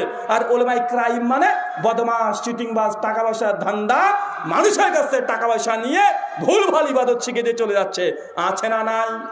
এখানে পীরের নামে যা চলছে সব ওলেমাই ক্রাইম, মাজারের নামে যা চলছে সব ওলেমাই ক্রাইম, এই যে শবে বরাতের নামে যা চলছে সব ওলেমাই ক্রাইম, তারাই কাজগুলো করছে। বা আছে না নাই? বাংলাদেশে অনেক বেশি আছে। তাই ওলেমাই ক্রাইমকে আগে চেনেন, নাচে সেই বুখারীর হাদিস আল্লাহ নবী বলছেন একদম জাহান্নামের রাস্তা দাঁড়িয়ে আছে অনেক আলেম ওলেমা, মানুষ তাদের গেছে যে জান্নাতের আশায়, আর আলেম ওলেমারা ধরে মানুষকে জাহান্নামে নিক্ষেপ করে দিবে। অনেক জায়গাতে হাদিস পাওয়া যায়। যদি এই কথাগুলো বলি আলোচনা ভিন্ন প্রসঙ্গে চলে যাবে। ভাইজান, দুনিয়াতে কি ইবাদত করলে জান্নাতে ঘর পাওয়া যায়? কথা বলেন। মসজিদ, গোটা মসজিদ নির্মাণ করার দরকার নেই, সামর্থ্য যদি না থাকে যতটুকু পারেন দুনিয়াতে মসজিদের জন্য দান করেন, ইনশাআল্লাহ জান্নাতে ঘর হবেই হবে, এটা আপনি জেনে রাখেন। আরেকটা আছে আমল, সূরা ইখলাস কে কে জানেন? সূরা ইখলাস অনেকে বলবে হুজুর আমরা তো আলেম না, মাদ্রাসায় পড়িনি, তো ইখলাস কিভাবে জানবো? সূরা ইখলাস জানি না। তো কুল হুয়াল্লাহু আহাদ জানেন? হ্যাঁ হ্যাঁ জানি।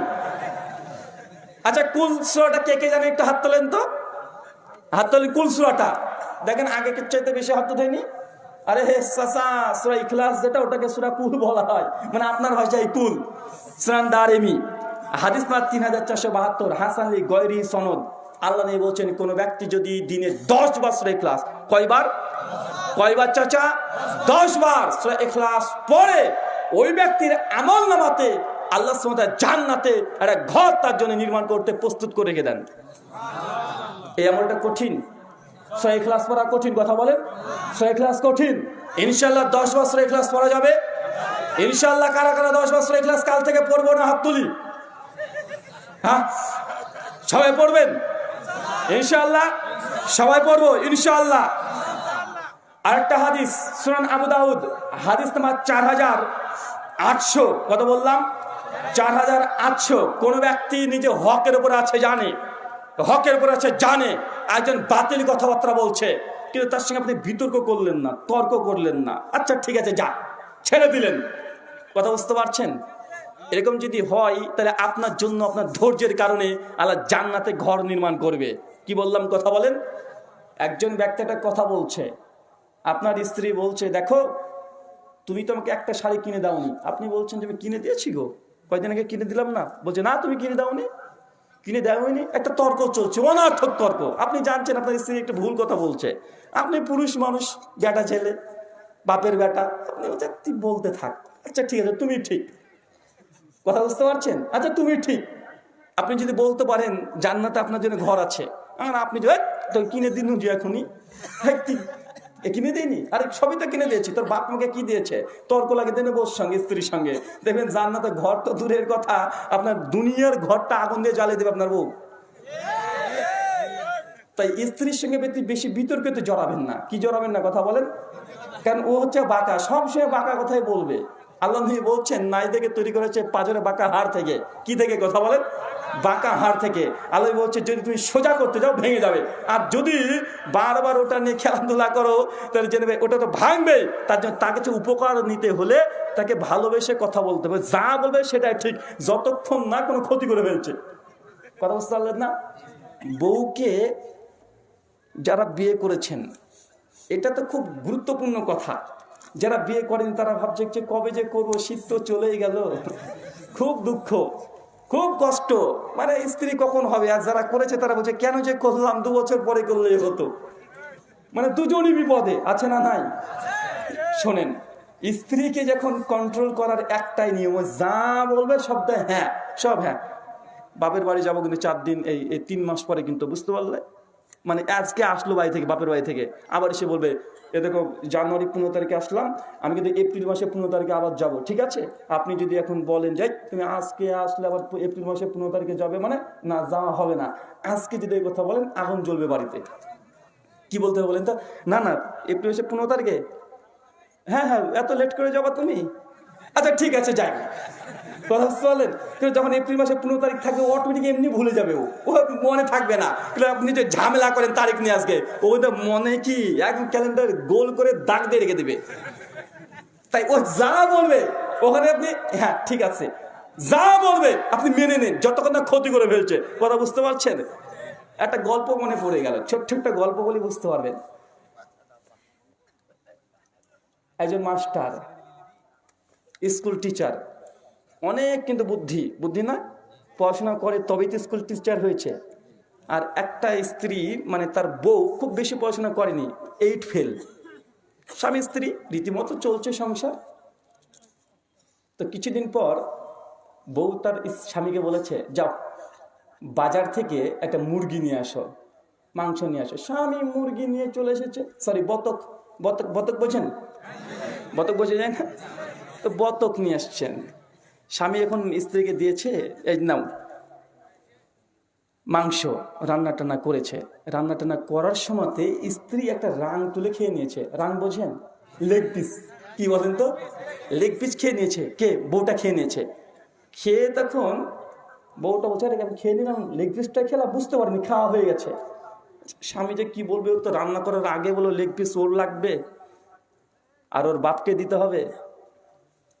প্লেটে যখন খাবার দিয়েছে তখন স্বামীকে লেগ পিস দেয়নি, ওর বাবাকে দিয়েছে। কথা বুঝতে পারছেন? কাকে দিয়েছে বলেন তো? ওর বাবাকে দিয়েছে, স্বামীকে দেয়নি।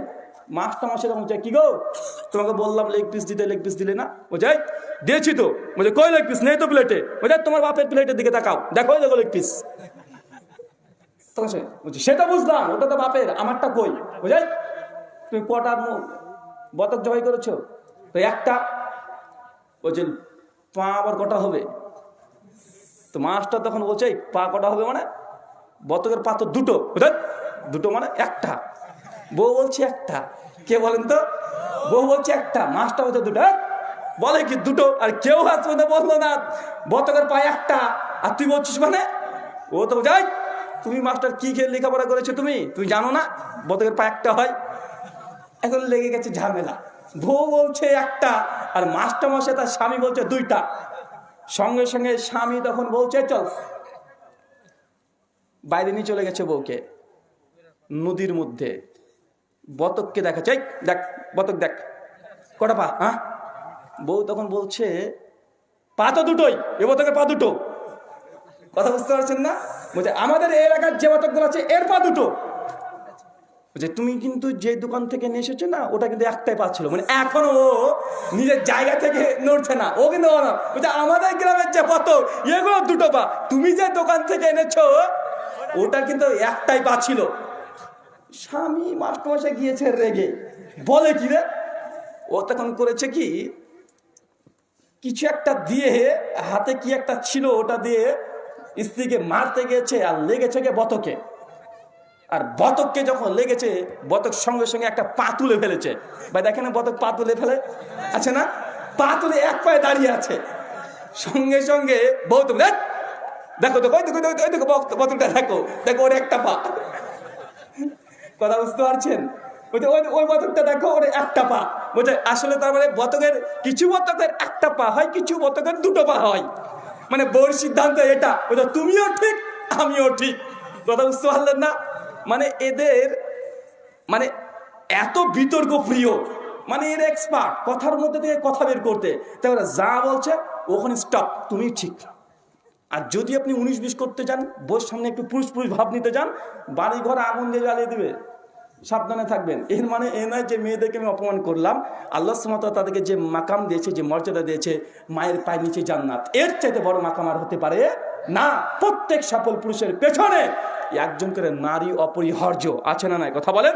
প্রত্যেক আল্লাহ প্রথম ওহী পেয়েছে, আল্লাহ ভীত সন্ত্রস্ত প্রথম আশ্রয় কে? কথা বলেন। প্রথম আশ্রয় কে দুনিয়াতে? খাদিজা রাদিয়াল্লাহু আনহা। সহিহ বুখারী 7 নম্বর হাদিস, খাদিজা রাদিয়াল্লাহু আনহার সঙ্গে সঙ্গে জড়িয়ে ধরেছে আল্লাহর নবীকে, একদম চাদর দিয়ে ঝাপটে ধরেছে, ইয়া রাসূলুল্লাহ কি হয়েছে, আপনি এত কষ্ট পাচ্ছেন, ভয় পাচ্ছেন কেন? খাদিজাকে সঙ্গে আল্লাহর নবী বলছে, আমার কে যেন আসলো, তাকে চিনতে পারিনি, হঠাৎ করে আমাকে জোর করে চেপে ধরেছে। সঙ্গে সঙ্গে খাদিজা বলছে, হতে পারে আপনার যে ফেরেশতা জিবরিল এসেছে। তারপর খাদিজা রাদিয়াল্লাহু আনহা আল্লাহ নবীকে নিয়ে ব্যস্ত, এখানে যাই ওখানে যাই, সব জায়গাতে নিয়ে ঘুরে বেড়ায়। কে কথা বলেন? খাদিজা রাদিয়াল্লাহু আনহা। তার মানে আমি মেয়েদেরকে অসম্মান করতে চাইলাম না, এই কথাগুলো বলে জাস্ট বুঝালাম সংসারকে মেনটেন করতে হলে স্ত্রীর সঙ্গে সবসময় অনর্থক তর্ক করা দরকার নেই। সুনান আবু দাউদ হাদিস 4800 আল্লাহ নবী বলছেন, আপনি হক জানার পরেও কিছু জায়গায় যে চুপ থেকে যান, ফিতনা হওয়ার আশঙ্কায় আপনি ওখানে বিতর্ক স্টপ করে দেন, কথা বলার দরকার নেই। কথা বুঝতে পারছেন? তার মানে এই নয় যে কোনো একটা হুজুর ভুল কথা বলেছে আর আপনি বসে থাকবেন, এমনটা নয়। হুজুর যদি ভুল কথা বলে, হুজুরকে সংশোধন করা লাগবে কি লাগবে না? এখন এই হাদিস দিয়ে বলতে পারেন যে হুজুর আপনাকে তো দেখি মাঝে মধ্যে আপনি ওর সঙ্গে বিতর্ক করেন, ওর সঙ্গে বিতর্ক করেন, এই বিতর্কটা শরীর কোনো যদি ক্ষতি হয়ে যায়, তাহলে কেউ ভুল করলে তাকে সরাসরি জবাব দিতে হবে। কথা বুঝতে পারছেন না? মসজিদে ইমাম সাহেব সূরা ফাতিহা পড়ছে, সূরা ইখলাস পড়ছে, পড়তে ভুল করে ফেলেছে, মুসল্লি লুকমা দেবেন কি দেবেন না? এখন যদি বলে নিয়ে হাদিসের উপর এখন আমল করব, কাজ হবে?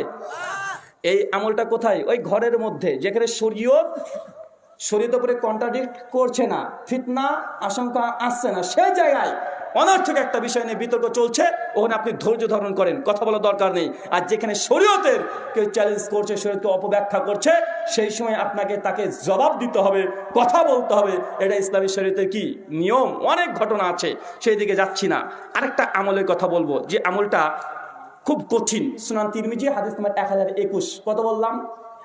জামে তিরমিজি 1021। প্রত্যেক মানুষের জীবনে এই অপশনটা আসে প্রায়। আল্লাহ নবী বলছেন, যখন কোনো বাবা মায়ের ছোট্ট সন্তান মারা যায়, একদম ছোট্ট সন্তান মারা গিয়েছে, আল্লাহ সুবহানাহু ওয়া তাআলা ফেরেশতার কাছে চলে আসে, মালিকুল মউতের কাছে, মানে আপনার কাছে আজরাইলের কাছে এসে বলে, মালিকুল মউত, তুমি কি আমার অমুক বান্দার ছেলেকে ছিনিয়ে এনেছো? মালিকুল মউত বলে, জি হ্যাঁ আল্লাহ সুবহানাহু ওয়া তাআলা, আমি নিয়ে এসেছি। আল্লাহ সুবহানাহু ওয়া তাআলা তখন আবার বলে, মালিকুল মউত, তুমি কি আমার অমুক বান্দার ছেলেকে, তার কলিজার টুকরোকে তুমি ছিনিয়ে আমার কাছে নিয়ে এসেছো? ফেরেশতা তখন বলে, জি আল্লাহ সুবহানাহু ওয়া তাআলা, নিয়ে এসেছি। আল্লাহ তখন আবার প্রশ্ন করে ফেরেশতাকে, আমার বান্দা তখন কি বলছিল? ফেরেশতা তখন বলছে, আল্লাহ সুবহানাহু ওয়া তাআলা, আপনার বান্দা তখন বলছিল, আলহামদুলিল্লাহ, ইন্না লিল্লাহি ওয়া ইন্না ইলাইহি রাজিউন। আল্লাহ, তোমার বান্দা সেই সময় বলছে, আলহামদুলিল্লাহ, আল্লাহ তোমার প্রশংসা। এই কথা বলার পরে ইন্না লিল্লাহ এই দোয়াটা পড়েছে। আল্লাহ সুবহানাহু ওয়া তাআলা বলছেন, তুমি আমার বান্দাকে জানিয়ে দাও, যে এমন ধৈর্য ধারণ করতে পারবে, তাদের জন্য জান্নাতে একটা ঘর নির্মাণ করে আমি রাখছি, সেই ঘরের নাম বাইতুল হামদ। কি ঘরের নাম বলেন তো ভাইজান? বাইতুল হামদ। খুব কঠিন। যার ছোট্ট ছেলে মারা গেছে, কলিজার টুকরো মারা গেছে, সেই সময় ছেলে মেয়ে মৃত্যুর খবর শুনে আলহামদুলিল্লাহ, মানে এটা আপনি কি বলছেন, আল্লাহ তোমার জিনিস আমাকে দিয়েছিলে, আলহামদুলিল্লাহ, তোমার সিদ্ধান্ত আমি মেনে নিচ্ছি, হৃদয় থেকে রক্তক্ষরণ হচ্ছে, আল্লাহ তুমি তাকদীর আমাকে যা দিয়েছো আমি তোমার প্রতি সন্তুষ্ট, আমার কোনো অভিযোগ নেই। তুমি আমাকে আমার ছেলেকে দিয়েছিলে, আল্লাহ সুবহানাহু ওয়া তাআলা চলে গেছে, তুমি নিয়ে নিয়েছো, আমি তোমার প্রতি সন্তুষ্ট, আল্লাহ সুবহানাহু ওয়া তাআলা আমি তোমার প্রতি সন্তুষ্ট, সমস্ত প্রশংসা তোমার, আলহামদুলিল্লাহ, ইন্না লিল্লাহি ওয়া ইন্না ইলাইহি রাজিউন। যদি এই কথা বলতে পারেন অন্তর থেকে, আল্লাহর এই সিদ্ধান্তে যে আপনি খুশি হয়ে আলহামদুলিল্লাহ বলতে পারেন, আপনার জন্য জান্নাতে ঘর অপেক্ষমান, ঘরের নাম বাইতুল হামদ। পারবেন? শুধুমাত্র আলহামদুলিল্লাহ মুখে বলা না, অন্তর থেকে ফিল করা, আল্লাহ আমার ছেলেকে দিয়েছিলে, তুমি দিয়েছে, তোমার সিদ্ধান্ত আমি মেনে নিয়েছি, আমার ছেলেকে আমি জানের চাইতে বেশি ভালোবাসতাম, আল্লাহ তারপরে ছেলেটাকে তুমি নিয়ে নিয়েছো, আমার কোনো অভিযোগ নাই, আল্লাহ কোন রকমের অভিযোগ নাই, আল্লাহ তোমার সিদ্ধান্তে আমি খুশি, আলহামদুলিল্লাহ। অন্তর থেকে যদি আপনার এই কথা বেরিয়ে আসে, জান্নাতে আপনার জন্য ঘর অপেক্ষমান করছে। 6 নম্বর একটা পয়েন্ট, জামে তিরমিজি হাদিস নাম্বার 2008। আপনাকে আল্লাহ সুবহানাহু ওয়া তাআলা যে রিজিক দিয়েছে সেই রিজিকে সন্তুষ্ট থাকা, কি বললাম বলেন? কেমন?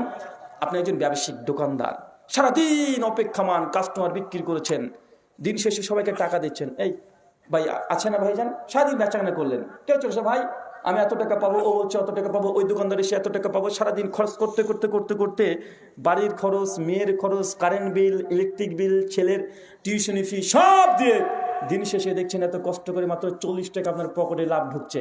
এরকম দিন আছে কি আছে না? কথা বলেন। সেই সময় যদি আপনি বলতেন আলহামদুলিল্লাহ, সেই সময় কি বলতে হবে? কথা বলেন, আলহামদুলিল্লাহ, আল্লাহ তুমি যে রিজিক আমার জন্য নির্ধারণ করে রেখেছো, আমি রিজিকে আমি সন্তুষ্ট, তুমি রাজ্জাক, তুমি রিজিক দাতা, আল্লাহ তুমি যা দিয়েছো আমি এতে সন্তুষ্ট, আমি তোমার এই ফয়সালায় আমি সন্তুষ্ট। এই কথা যদি আপনি অন্তর থেকে ফিল করতে পারেন, আপনার জন্য জান্নাতে ঘর নির্মাণ করছে, কিন্তু আপনার মনটা যদি বেজার হয়ে যায়, আজকে বেচাকেনা ভালো হলো না, কি করলাম আজকে বেচাকেনা ভালো হলো না, যদি এই রিজিকে আপনি সন্তুষ্ট না থাকেন, তাকদীরে সন্তুষ্ট না থাকেন, আল্লাহ সুবহানাহু ওয়া তাআলা আপনার রিজিকের বরকত তুলে নিবে। কথা বুঝতে পারছেন? মানে যা ইনকাম করেছেন এই ইনকাম এটা থাকবে না, আল্লাহ সুবহানাহু কি করবেন? কথা বলেন, তুলে দিবেন। অনেক ব্যবসায়ী ভাইয়ের আমরা আছি, অনেক আছি, আমরা বেচাকেনা করছি, রুজি রোজগার আমাদের প্রচুর, লাখ লাখ টাকা, তারপরেও বেচাকেনা আমরা এত করার পরেও দেখবেন আমাদের রিজিকে বরকত আসছে না। আসে না ভাইজান? এমন রিজিকে বরকত কেন উঠে যায় জানেন? বেচাকেনা করার পরেও কেন আপনার বেচাকেনা বেশি হচ্ছে না? আপনি তো চলে যান হুজুরের কাছে, হুজুর একটা তাবিজ লিখে দোকানে ঝুলে দেয়, 500 টাকা নিয়ে নেয়, আসে না নাই? বেচাকেনা বাড়ানোর জন্য হুজুর কি কি নকশা করে দেয়, আপনি ঘরে টাঙিয়ে রেখে দেন, আপনি একটা ঘোড়ার ছবি রেখে দেন, কত কি রেখে দেন। এইসবগুলো কারণ নয়। ব্যবসা থেকে বেচাকেনা থেকে বরকত উঠে যাওয়ার 5টা কারণ আছে। কয়টা? কথা বলেন। 5টা কারণ বলবো। এই 5টা কারণ বলেই আমি আলোচনা শেষ করে প্রশ্ন উত্তরে চলে যাব। কয়টা কারণ? কথা বলেন। 5টা কারণ। আমি ছোট ছোট করে জাস্ট পয়েন্টগুলো বলে দিচ্ছি। 1, প্রতারণা করা। কি বললাম?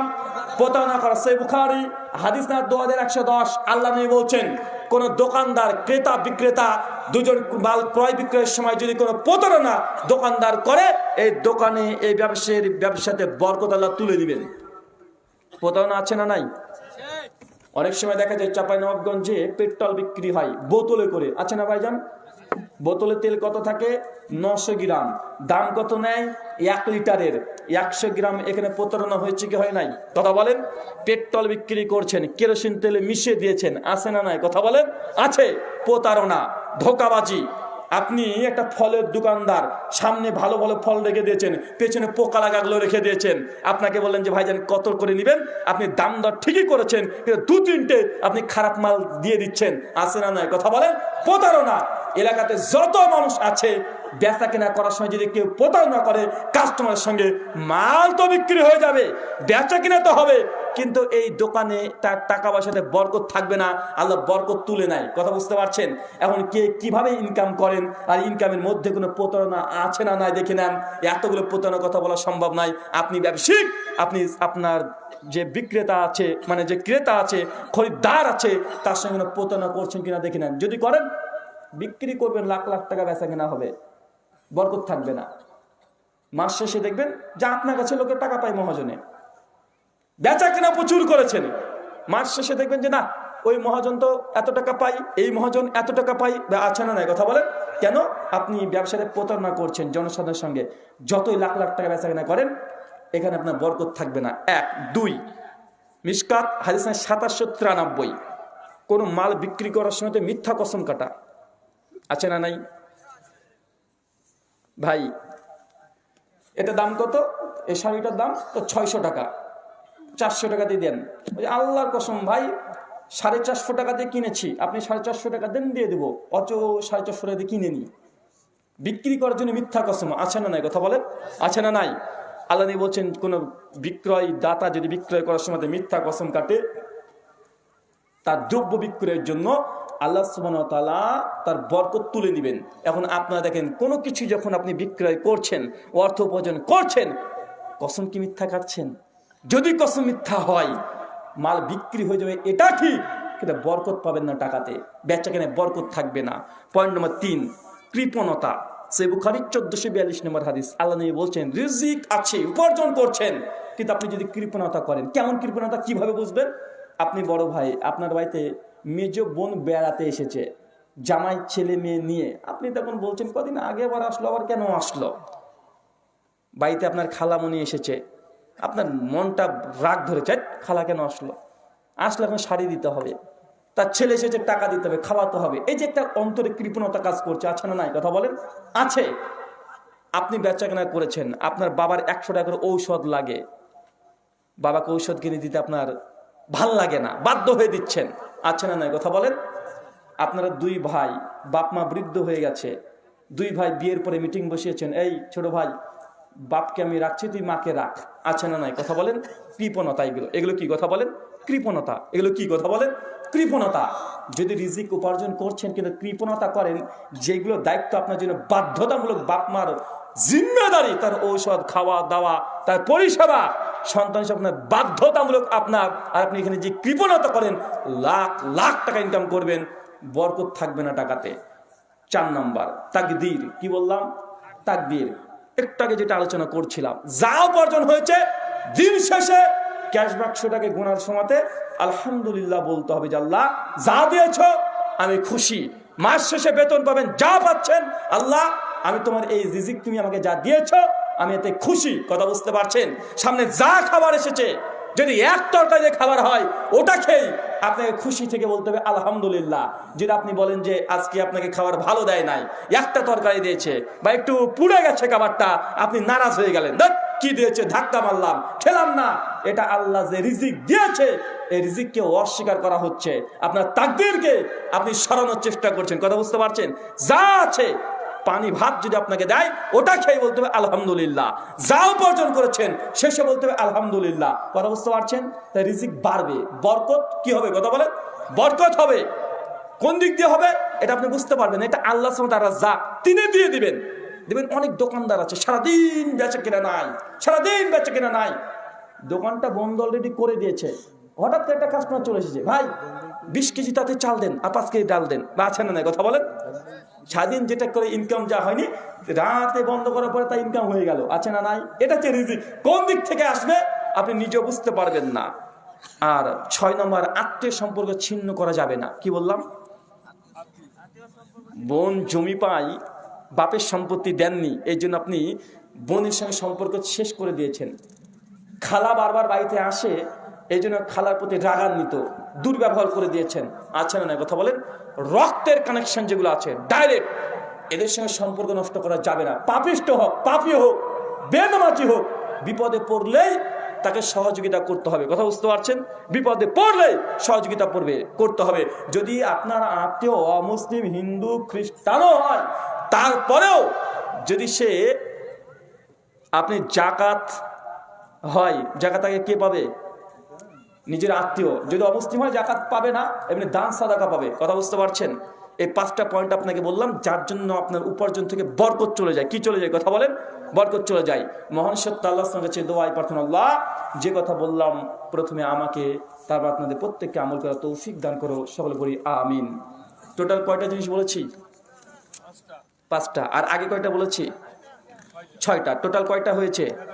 আচ্ছা, এই 11টা টোটাল বলছি, 11টা 11টা পয়েন্ট, 6টা এমন কাজ আছে যে কাজ করলে জান্নাতে ঘর পাওয়া যায়।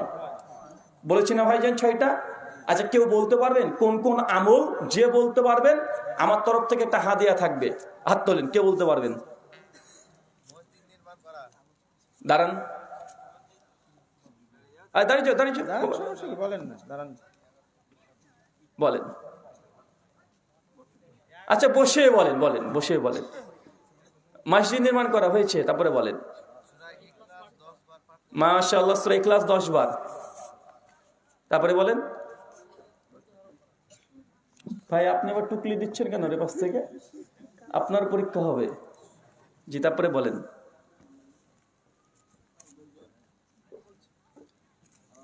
বলবেন? বলো।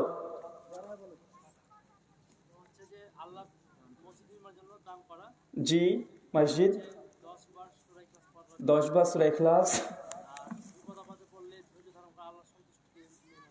না, এটা তো বলিনি।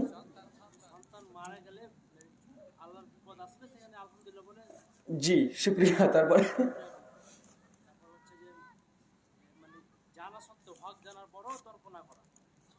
4 নম্বর হলো